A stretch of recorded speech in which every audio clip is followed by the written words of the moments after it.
Assalamualaikum warahmatullahi wabarakatuh. Nama saya Natasha Nurul Hijrah dengan NIM 25050760017. Di video ini, saya akan menjelaskan struktur fisik dan juga batin dari puisi yang berjudul Surat Cinta karya W.S. Rendra. Sebelum kita masuk ke penjelasan struktur fisik dan juga batin, kita perlu tahu dulu apa itu struktur fisik dan apa itu struktur batin. Jadi, struktur fisik adalah struktur yang dapat dilihat. Ini meliputi tipografi, diksi atau pemilihan kata, penggunaan majas, irama dan rima, yang terakhir ada kata konkret.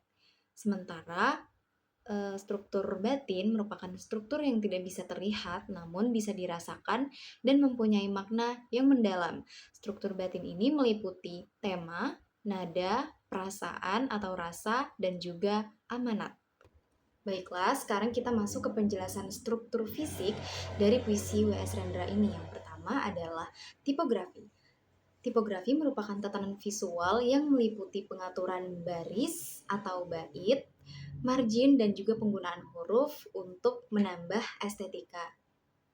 Tipografi yang bisa kita lihat dalam puisi W.S. Rendra ini adalah yang pertama, dia itu tidak terikat bait atau baris tertentu, karena puisi ini sepertinya merupakan puisi bebas. Yang kedua, marginnya itu adalah rata kiri. Dan yang ketiga, disusun menjadi beberapa bagian seolah-olah seperti potongan surat.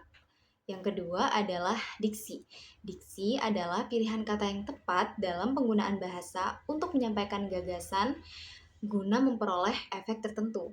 Diksi yang saya temukan dalam puisi ini adalah yang pertama, Rendra menggunakan kata-kata yang romantis, imajinatif, dan juga alamiah. Terdapat pada kata hujan gerimis, angin mendesah, jarum alit, dan putri duyung.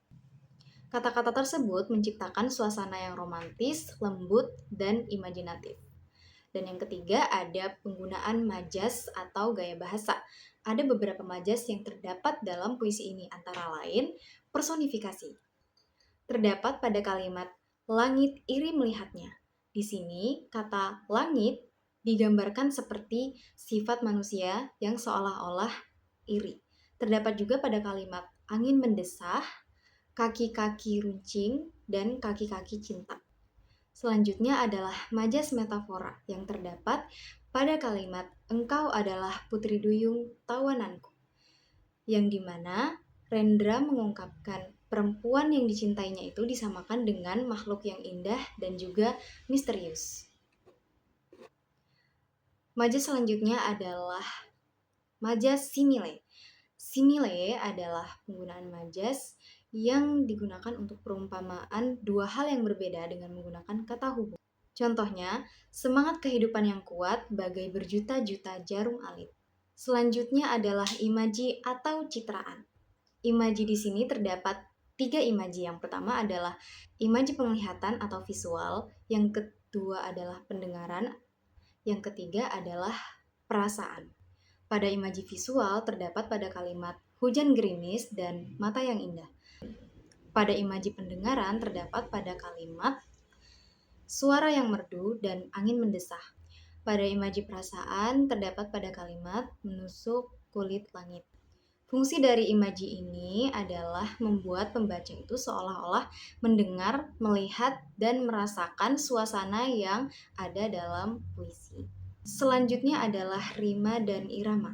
Puisi ini tidak memiliki pola rima karena merupakan puisi bebas. Sementara pada irama terdapat pada pengulangan kata kutulis surat ini dan pengulangan kata wahai Dinarti. Oke, yang terakhir adalah kata konkret. Kata yang dibayangkan secara nyata untuk menggambarkan suasana cinta yang mendalam. Contoh katanya adalah hujan, angin, dan bunga. Dan sekarang kita masuk ke penjelasan mengenai struktur batin dalam puisi ini. Yang pertama adalah tema. Tema yang digunakan adalah tema cinta, yaitu ungkapan cinta yang dikarang oleh penulis untuk mengungkapkan kekagumannya terhadap perempuan yang sangat dicintai dengan kata-kata yang imajinatif dan dengan diksi-diksi yang indah. Yang kedua ada perasaan atau rasa atau perasaan penyair. Penyair mengungkapkan kekagumannya dan cinta yang mendalam terhadap perempuan yang dicintai. Diungkapkan melalui kata-kata romantis dan sedikit melankolis karena eh, bersamaan dengan suara hujan. Selanjutnya adalah nada. Nada yang digunakan dalam puisi ini adalah nada yang halus dengan penuh pengagungan dan rayuan yang disampaikan oleh penyair untuk menghormati Dignarti. Baik, kita masuk ke pembahasan yang terakhir yaitu amanat. Amanat adalah pesan yang dapat diambil. Dan pesan yang dapat diambil dari puisi W.S. Rendra ini adalah ketika kita mencintai seseorang, ungkapkanlah dengan cara yang tulus dan juga halus dengan penuh penghormatan sebagai bentuk penghargaan kepada orang yang kita cintai. Ungkapan cinta dengan diksi-diksi dan kata-kata yang indah dapat membuat perasaan kita tersampaikan dengan baik. Puisi ini juga menekankan kejujuran serta keberanian untuk berkomitmen atau menikah. Puisi ini juga menekankan untuk tetap setia meskipun hidup dalam kesederhanaan. Sekian penjelasan struktur fisik dan juga batin dari saya. Mohon maaf bila ada kesalahan kata atau kalimat yang tidak enak didengar.